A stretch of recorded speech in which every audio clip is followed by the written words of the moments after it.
We're catching up with the stars at CinemaCon in Vegas today, but first, Ben Affleck says he regrets trying to steer a documentary show away from revealing one of his ancestors was a slave owner. Affleck says he was, quote, embarrassed when the dark chapter of his family history was unearthed by researchers for the PBS show Finding Your Roots. The 42-year-old star broke his silence about the controversy on Facebook last night, writing, "I didn't want any television show about my family to include a guy who owned slaves." The issue came to light over the weekend after WikiLeaks posted more than 30,000 leaked documents from December's Sony Pictures hack. Among them was an email exchange detailing Affleck's attempt to cut any mention of this ancestor from his episode. PBS is now investigating. For his part, Affleck addressed the issue of censorship by writing, "It's important to remember that this isn't a news program." He concludes by saying, "While I don't like that the guy is an ancestor, I am happy that aspect of our country's history is being talked about." It's a star-heavy scene in Vegas where CinemaCon is in full swing. Entertainment City caught up with Hangover star Ed Helms there to promote his new flick, Vacation. I had the most gratuitously ridiculous, corny, all-American childhood. So yes, we had a big road trip through the western United States and stopped at monuments and stopped at the Four Corners. It was torture. Also hitting up the convention, Mad Max star Charlize Theron. We're shooting sometimes miles out into the desert where there were no trailers allowed, and people were literally like driving fluids in. It was a tough shoot.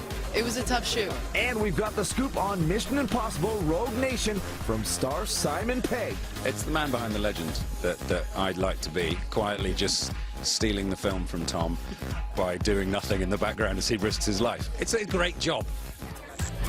Some of Hollywood's other top names were in New York for the Time 100 Gala, celebrating the magazine's list of most influential people.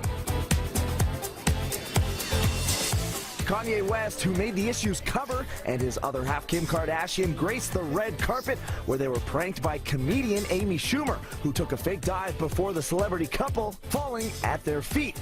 You'll notice Kim cracks a smile, but Kanye, well, he isn't impressed. The Age of Adaline star Michiel Huisman is a relatively new face to the North American audiences. Our Melanie Ng caught up with him to talk about his big break. I'll just wait with you. Thank you. I'll manage. Wait. How do we get in touch? This is your first big lead on the big screen. It is. Was that daunting for you? It has taken me 6 years to establish myself to a point where I'm now able to do this, and I'm so grateful for that. You're working alongside a pretty incredible cast. Yes. Was there anything that you learned from Blake or Harrison, anything that you picked up from them, or that they picked up from you?